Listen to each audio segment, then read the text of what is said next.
여러분, 우리는 지금까지 아주 많은 곳을 여행 방문했습니다. 그 중에 또 가고 싶은 그러한 곳은 어디입니까?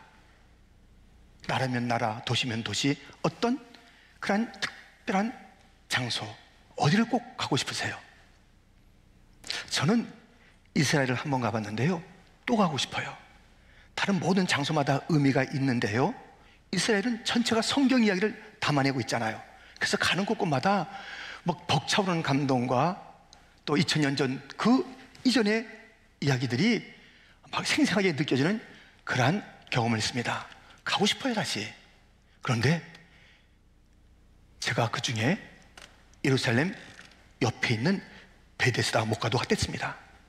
제 기억으로는 아마 우리 본당만한 사이즈가 되는 그 목가예요. 그 목가가 오늘 본문에 나오는데요, 거기에 들려지는 이야기가 바로 우리의 이야기이기도 합니다. 도대체 베데스다 그 목가는 어떠한 곳인지, 어떠한 일이 일어났으며 그것이 도대체 나와 무슨 상관이 있는지 함께 살펴보겠습니다. 오늘 본문의 베데스다 목가, 첫 번째, 절망의 베데스다인 것입니다. 베데스다는 자비라는 뜻을 갖고 있는데요, 절망이라는 표현을 썼잖아요. 여기 그대로입니다. 1절부터 보면 그 후에 유대인의 명절이 되어 예수께서 예루살렘에 올라가시니라. 예루살렘에 있는 양문 곁에 히브리 말로 베데스다라 하는 못이 있는데 거기 행각 5이 있고, 3절 같이 읽을까요? 그 안에 많은 병자, 맹인, 다리 저는 사람, 혈기 마른 사람들이 누워. 예, 이 명절이면 얼마나 떠들썩하고 좋은 날입니까? 분위기 엄청 업되죠. 예루살렘 가장 화려한 그 도시 이 옆에 이렇게 비참한 모습을 가진 베데스다, 사람을 다 거기다 갖다 버린 것 같은 그런 자리 베데스다. 이 베데스다는요, 오늘 어떤 모습을 보여주고 있냐면 누워있다 그랬어요. 누워있는 곳이에요. 누워있는 곳, 아픈 곳이요, 신음하는 곳이요, 절망의 자리, 앞을 볼 수도 없고 일어나 걸을 수도 없고 다 각색 병에 들여서 누워있는 곳, 이것이 베데스다의 특징인 것입니다. 얼마나 비참한 자리냐고요, 얼마나 절망이 가득한 곳이냐고요. 이렇게 육신이 누워있다는 것은 좀 빨리 일어나셔야 되는데 점점 어디로 가는 거예요? 미안합니다만은 계속 누워있으면 죽음으로 가까이 가는 거예요. 오래된 누워임이 있을 수가 있잖아요. 뭐 몇 년 동안 누워있기도 하지만 누워있어요. 그것은 빨리 일어나야 쉬어야 되는데 점점 힘든 상황으로 치닫는, 곧 죽음으로 치닫는 것이 누워있음입니다. 영적으로 누워있는 자들이 있어요. 아이들도요 다릅니다. 깨우면 착 일어나서 착착착 옷도 입고 밥도 먹고 학교 갈 준비하는 그런 아이들이 있는가 하면 깨워도 일어나지 않아요. 일어난다고 그러고 이리 비틀거려요.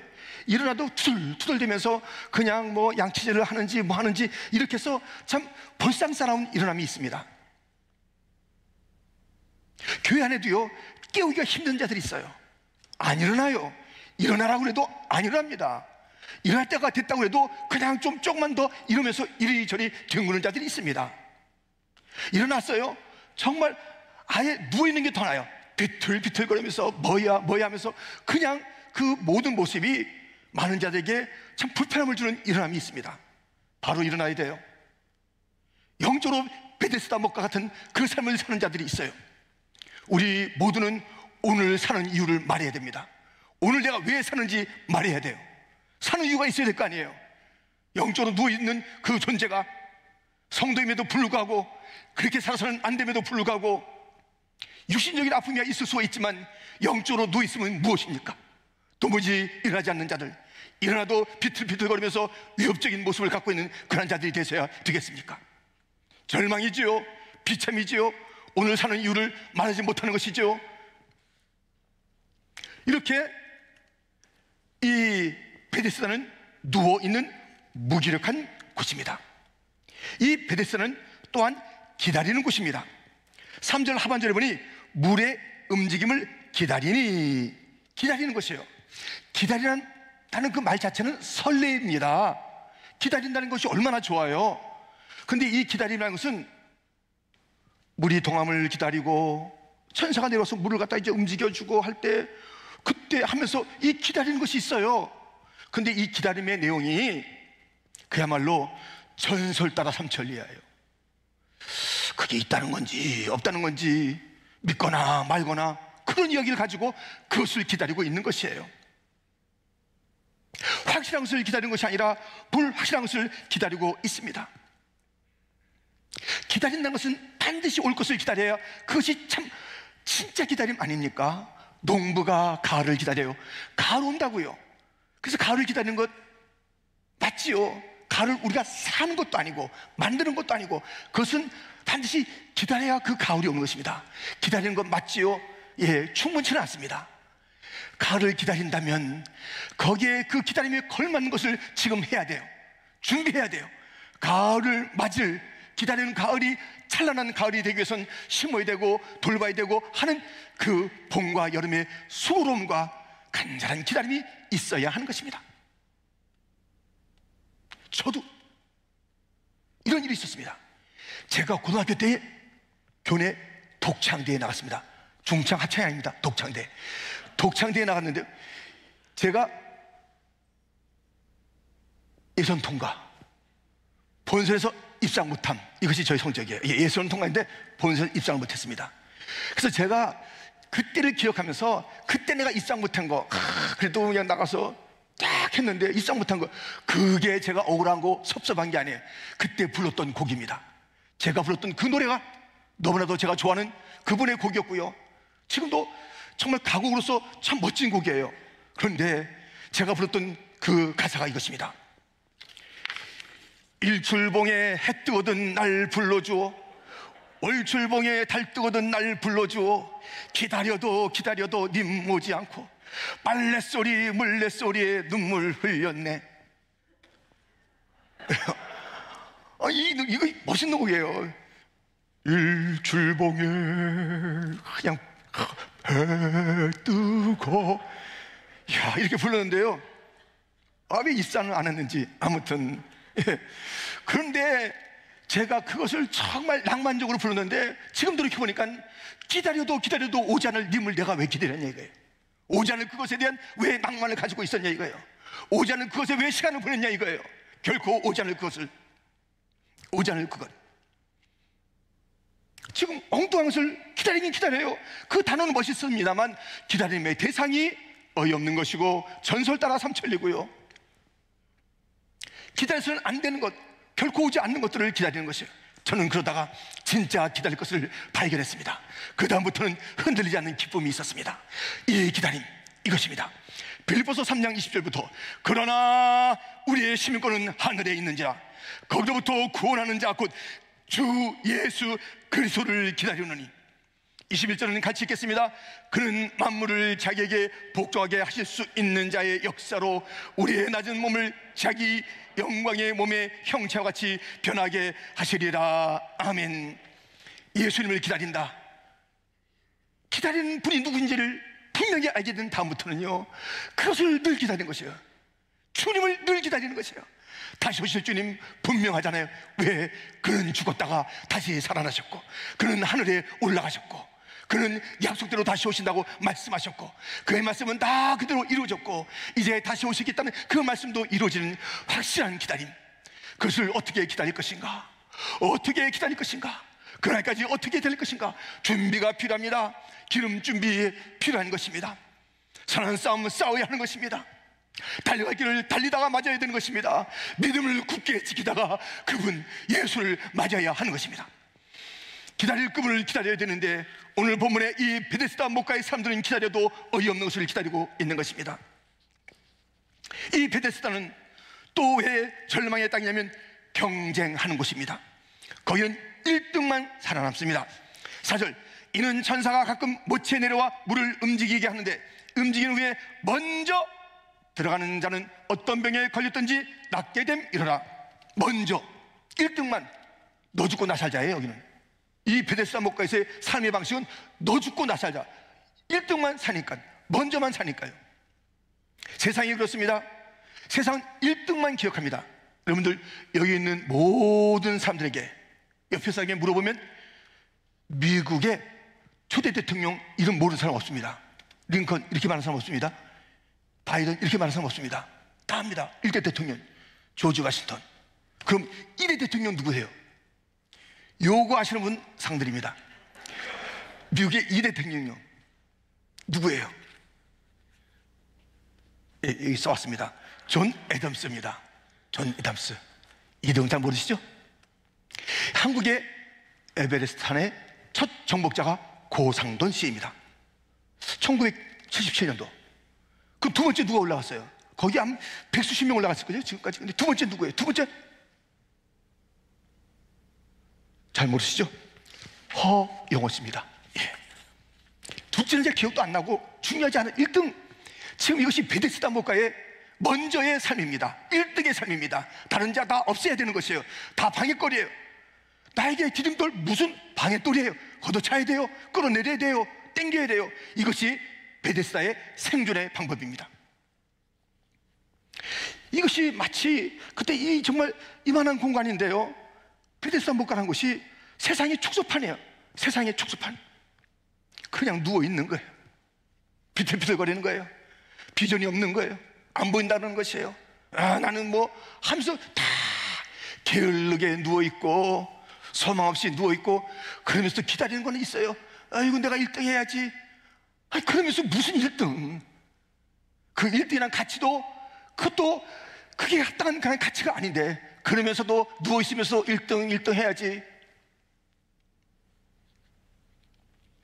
어이없는 것을 기다리는 자리, 1등만 추구하는 그 자리, 경쟁의 살벌함에 있는 그 자리, 어이없는 그 자리, 낙심의 그 자리, 정일망의 그 자리, 베데스다.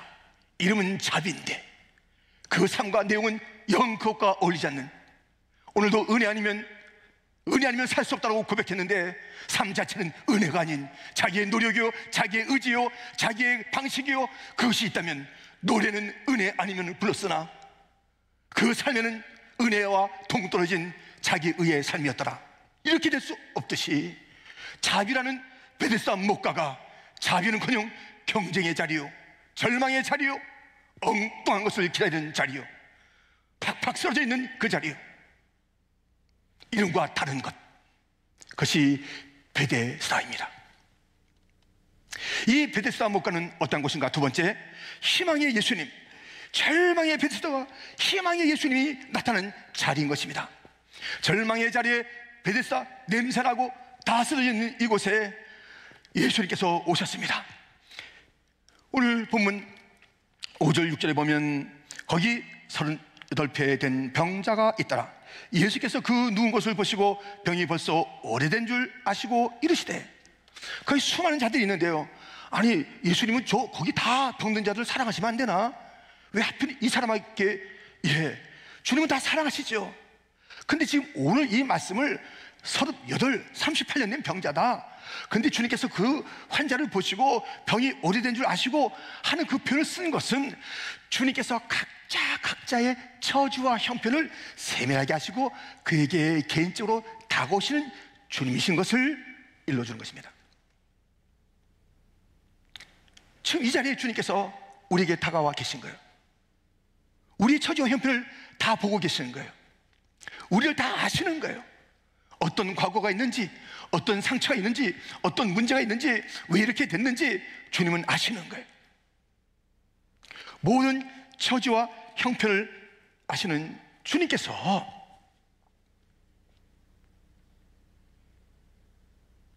육 절 하반절에 내가 낫고자 하느냐? 이 질문이 뭐예요 도대체? 내가 낫고자 하느냐? 아니 몰라서 물으세요 지금? 이렇게 말할 수 있는 그 자리 아닙니까? 내가 낫고자 하느냐? 우리 주님께서는 질문하시는 주님이십니다. 몰라서 전지전능하신 주께서 몰라서가 아니라 우리의 답을 직접 듣고 싶어 하시는 것이에요. 아담아, 내가 어디에 있느냐? 너하고 나하고 지금 거리가 어떻게 된 거지? 너 지금 어느 상태에 있는 거야? 아담아, 좀 대답해봐. 네 입으로 좀 말해봐. 나하고 너 얼마나 떨어져 있는지 지금 말 좀 해봐야. 아담아, 내가 어디 있느냐? 가인아, 네 형제 아벨은 어디 있어? 다 아셔요. 죽은 것을 아세요. 죽인 것을 알아요. 너 무엇한 거야? 말해봐. 네 형제에게 뭐 한 거야? 네 자매에게 뭐 한 거야? 네 식구에게 뭐 한 거야 지금? 말해봐. 다 보고 아시는 주님께서 묻습니다. 하갈, 넌 어디서 왔다 어디로 가는 인생이냐? 묻습니다. 우리 주님은 우리의 출발이 어딘지 알기를 원하십니다. 너 지금 너의 방향 알고 있어? 가는 곳이 어딘지 알 수 있어? 너의 그 목표가 뭐야? 인생의 목표가 뭐야? 어디를 향해서 오늘도 줄기차게 너는 이렇게 걸어가는 거야? 말 좀 해봐. 어디로 가느냐? 물으시는 주님이십니다. 갈릴리 호숫가에서 주님은 시몬에게 물으셨네. 오늘 우리 이 퀸즈 장로교회 예배실에 찾아온 주님께서는 내가 나를 사랑하느냐 또 묻고 계십니다. 답하셔야 된다니까요. 너는 나를 누구라고 그래? 물으신다니까요. 예수님 착하신 분? 예수님은 정말 뛰어난 선생님이신 분? 틀린 말은 아니지만 온전한 답은 아니에요. 예수님은 분명히 듣고 싶어 하십니다. 예수님은 하나님이십니다. 예수님은 하나님의 아들이십니다. 예수님은 구원자이십니다. 육신의 몸을 입으셨으나 죄는 없으십니다. 듣고 싶은 거예요. 오늘 내가 낫고자 하느냐? 건드려보는 거예요. 너 살고자 하는 의지는 있어? 38년만 누워있었는데 너 지금 말하는 게 뭔지 한번 들어보자꾸나. 너 지금 어떤 상태야? 낫고자 해? 너 아직 이것을 원해? 이제 다 포기한 것 아니야? 툭툭 찔러봅니다.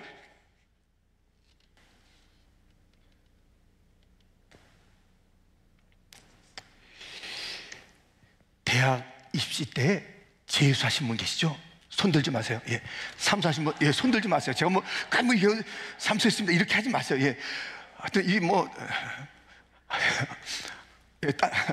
그런데요. 야, 우리 그 한국의 새로운 대통령은 구수. 사법고시를 갖다 9번 만에 붙었다는 거예요. 그래서 다른 친구는 다 올라가고 있는데 지금 서산 넘어서까지 그냥, 근데 포기하지 않았어요. 그래서 지금 인생에 대해 반절 갖다 지금 이뤘잖아요. 그때 포기하고, 그만하자. 아이고, 사람들이 비난하고 그러면, 아이고, 창피하다 그럴 텐데, 구수하면서까지 그렇게 한 거예요. 그런데 오늘 본문에 이 사람은 83년 동안 재수 아닌 재수를 하면서 어떠한 대답을 하느냐 하면은요, 이런 말을 해요. 7절에 병자가 대답하되 주여 물이 움직일 때에 나를 못에 넣어주는 사람이 없어 내가 가는 동안에 다른 사람이 먼저 내려가나이다. 지금 예 아니면 되는데 낫고자 하느냐? 네 아니요 딱 하면 되는데 주저주저 말은 많아요. 제가요 좀 이렇게 물이 움직일 때 내가 좀 가야 되는데 누가 좀 도와주는 사람이 없어요. 내 인생은 말이죠 도와주는 사람이 없어요. 그렇게 말할 때 누군가 핑계를 잡고 되는 사람이 있습니다. 내 인생은요 우리 아버지 때문에 그래요. 내 가정 백그라운드가 형편없어요. 다른 친구들은 다 금수저 물고 났는데 난 흙수저. 아이고 우리 아버지 도움이 안 돼. 이런 사람이 있어요. 아이고 내가 저 사람 왜 만났나? 자기 남편 자기 아내 보고 계속 저 사람 안 만났으면 내 인생 펼 텐데. 지금 그런 사람이 있다니까요. 여기는 없겠죠. 비난하는 거예요. 자기 아내 자기 남편 내가 이렇게 사는 것은 그거야. 나는 친구가 없었어. 나는 하면서 핑계를 대는 사람들이 있습니다. 그럼에도 불구하고 주님께서 그 핑계만 본 것이 아니라 이 친구가 계속 살고자 낫고자 하는 노력을 했구나. 어떻게 하든지 38년 됐는데 포기하고 누가 오든 말든 물이 동하든 말든 천사가 있든 말든 아무런 상관없이 한 것이 아니라 어찌하든지 그 마음속에는 삶에 대한 간절함이 있었구나. 이것을 본 것이에요. 우리가 딱 부러지게 얘기했으면 참 좋았을 텐데 그렇게 대답 안 했지만 주님께서는 그것을 보신 거예요. 이렇게 낫고자 하는 그런 의지가 있는 그 모습을 보게 되는 것입니다. 그래서 말씀하십니다. 8절부터 예수께서 이르시되 일어나 네 자리를 들고 걸어가라 하시니 그 사람이 곧 나와서 자리를 들고 걸어가니라. 이날은 안식일이니. 사람의 방법이 아니에요. 누가 뭐 천사가 물이 통하면, 내가 빨리 가면, 누군가 도와주면 등등의 방식이 아닙니다. 낫고자 하는 그 간절함을 본 곳이에요. 주절주절되는 그런 핑계 아니면 원망의 이야기 같은 그 속에서 나는 좀 살아야 되겠어요. 나는 38년 됐지만 포기하지 않아요. 나는 좀 지금도 일하고 싶어요. 이 인생 내가 그대로 가고 싶지 않아요 하는 것을 보신 주님께서는 주님의 방법으로 말씀하십니다. 주님은 일어나라 내 자리를 들고 걸어가라 말씀하고 있습니다. 하나님의 방법, 예수님의 방법, 말씀입니다. 사람의 방법, 이리저리 이런 방식 저렇게 배웠습니다. 요 경험입니다. 이렇게 하면 된대요. 그것을 다 끌어모지만 그것은 도움이 안 되는 것이에요. 주님께서 말씀이라는 그 방법으로, 예수님의 방법이, 예수님이 일어나라 내 자리를 들고 걸어가라. 이 베데스다 목가 더 이상 여기에 절망의 자리에 빠져있지 말아라. 여기서 기다려도 쓸데없는 것을 기다리는 그런 자리가 되지 말아라. 너의 이 모든 삶을 이제는 새로운 길로 나가면서 전진하라 말씀하시는 주님이십니다. 정말 낫고 싶으세요? 왜 누워있는데 그냥 비틀거리는데 이리저리 저리저리 게을르게 있는데 주님을 기다리는 건지, 뭐 세상에 뭐 주식이 오르는 게 기다리는지, 뭐가 잘 되는 것이 기다리는지 기다리세요. 오르면 좋지요. 뭐 자녀가 잘 되면 좋지요. 뭐 이사 뭐 큰 집에 가면 좋지요. 다 좋아요, 다 좋아요. 근데 so what? 그래서 어떻다는 것이에요? 그것이 우리의 영혼과 무슨 상관이 있어요? 우리의 영혼, 그것이 다가오는데 언제 이 영혼을 맞닥뜨릴 수 있는지 모르는데, 저 도비라는 텍사스의 초등학교에서는 그 9살, 10살의 그 아이들이 11명이나 지난 주간에 떠났는데, 우리가 함께 했던 그 형제도 우리를 떠났는데, 쇼핑 갔다가 저 일하러 갔다가 하루아침에 우리 옆을 떠나는 일들이 있는데, 그 자리에 우리도 없다고 누가 장담할 수 있겠습니까? 우리의 기다림이 무엇입니까? 진정으로 무엇을 갈망해야 합니까? 간절함이 있는가? 인생의 본질에 대한, 신앙인의 본질에 대한, 진짜 영원한 문제에 대한 간절함이 있는가? 주님은 가만히 있지 않습니다. 주님께서는 역사하십니다. 그를 일으키십니다. 그의 인생을 통해서 주님께서 놀라운 일들을 펼치십니다. 안식일에 나왔는데 하나님의 말씀에는 하나도 이 마음의 반응이 없는 것이에요. 좀 부정적이라도 좀 반응해 보세요. 내가 잘하려고 그러는데 우리 회장님이 자꾸만 막 그래가지고 내가 좀 힘들어요. 나 좀 잘할 수 있는데요. 이렇게라도 좀 해보시라고요. 근데 그것도 없어. 회장이 뭐라고 하든지, 바자회가 있든지 말든지, 뭐 BBS가 있든지 말든지, 뭐 다 상관이 없어. 나하고는 아무런 게 없어요. 누워있는 거예요. 그냥 형식적으로 여기 나왔다 가는 거예요. 아무런 영적인 그 갈망이 없어요. 내가 낫고자 하느냐? 무엇인가 우리의 변화가 있어야 되는 건 아니겠어요? 지금 우리가 만족스럽지 않잖아요. 우리가 지금 다 된 게 아니잖아요. 무엇인가 거룩한 열망이 있어야 되잖아요. 예수님 더 닮아가야 되는 것 아니에요. 주님의 일 우리에게 맡겨졌다면 그 횃불을 들고 가야 되는 것 아니에요. 잘 전달해 줘야 되는 것 아니냐고요. 다음 세대에 일 해야 되는 것이에요. 생각해 보세요. 여러분들 생각해 보세요. 이게 뭔지 아시죠? 말이 안 나오네. 이 달려가기를 하다가, 특별히 릴레이 경주하다가 이 바톤을 넘겨주지 않으면 탈락이나 꼬라비. 잘 던져내줘요. 우리 이 신앙의 횃불을 다음 세대에 잘 전달해 줘야 된다고요. 우리 자녀에게 잘 전달해 줘야 된다고요. 언제 어떻게 될지 모르는 이 세대에 예수를 반드시 믿게 해줘야 된다고요. 이 바톤을 넘겨줘야 되고, 이것을 계승시켜야 될 사명이 있는 거예요. 근데 나에겐 사명이 없는 것처럼 중간에 잘못하면 안 되잖아요. 4명이 뛰는 거지만 첫째, 둘째, 셋째, 넷째 다 중요하잖아요. 연결을 잘해줘야 되잖아요. 나는 누워있어, 나는 손을 안 내밀어, 나는 전달해줄 게 없어, 떨어뜨려. 이러한 삶을 살아서는 안 되잖아요. 이것이 충분한 삶이 아니잖아요. 왜 베데스다 목가가 전부인 줄 알아요? 거기서 그 절망의 삶을 계속 살고 있으면서 그것이 사는 거예요. 그것이 사는 거냐고요. 그것이 제대로 사는 거냐고요? 그것이 충분한 삶이냐고요? 오늘 살아야 될 이유와 내가 주님을 기다리는 그 태도가 맞는 것이 베데스다 목가의 삶입니까? 이리뒤리 나는 못해, 나는 안 돼, 나는 게으를 거야. 게으른지도 모르죠. 본인은. 나는 이렇게 사는 거야 등등. 그 삶, 낳고자 하는 마음이 없고 하고자 하는 마음이 없고 그런 그 갈망이 없어요. 그런 열정이 없어. 도무지 어느 짝에 쓸 것인지.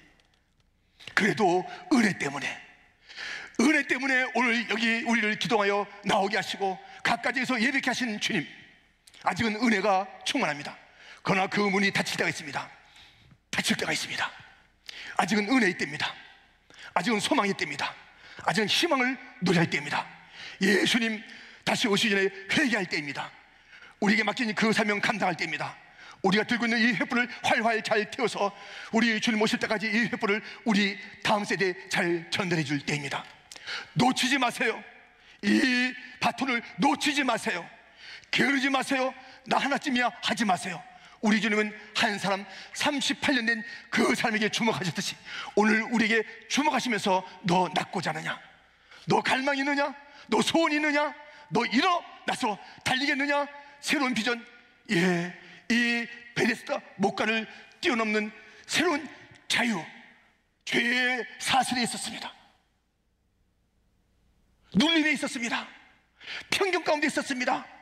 자기의 조번한 생각 속에 갇혀 있었습니다. 베데스다에서 벗어나라고요. 일어나라고요. 다시 한번 자유와 기쁨과 감사와 생명과 능력과 사명의 길로 가야 한다고요.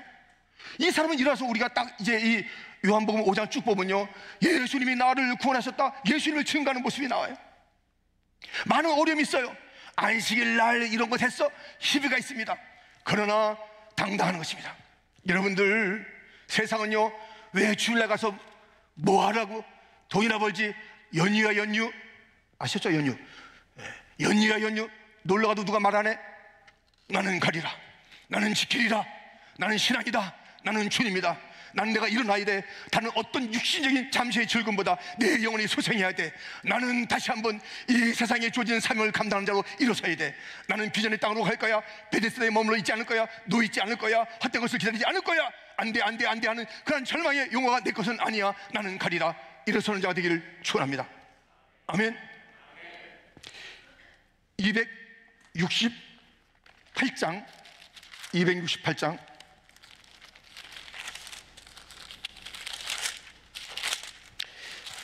1절과 4절입니다. 죄에서 자유를 얻게 하면 보혈의 능력, 죄의 보혈. 268장 1절과 4절.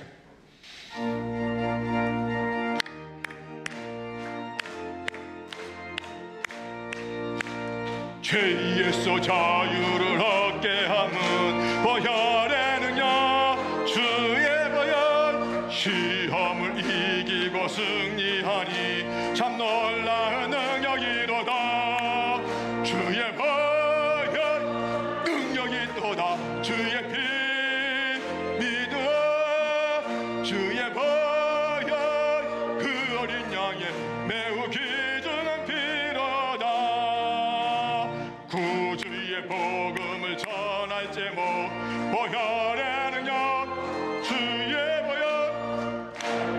나에게 찬송 주. 아멘, 아멘.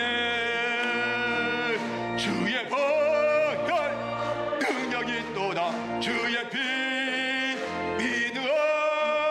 주의 보혈 그 어린 양의 매우 귀중한 피로다. 아멘. 배가 조그만데요, 돛이 커. 돛은 너무너무 커요. 가다가 뒤집혀집니다. 사람은 좁아라운데 큰 책임과 큰 그 사명을 맡아서 안 됩니다. 베데스다 그 좁은 곳에서 큰 것을 감당할 닻이 올려질 수가 없고 큰 삶이 있을 수가 없습니다. 제가 요만하다고 말씀드렸잖아요. 우리 교회 사이즈로 만족하면 안 되는 거예요. 됐지, 우리는 더 이상 더 하는 것은 그건 사치야, 낭비야. 여기에 돛을, 이 시대를 담당할 돛을 달 수 있겠습니까? 뒤집어져요.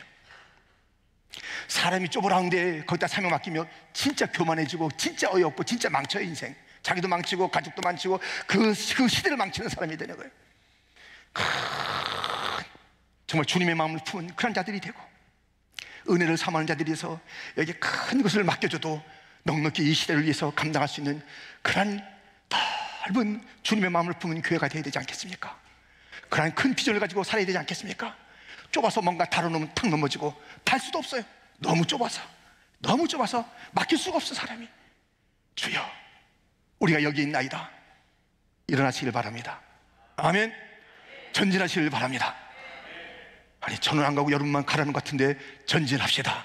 일어납시다. 아멘.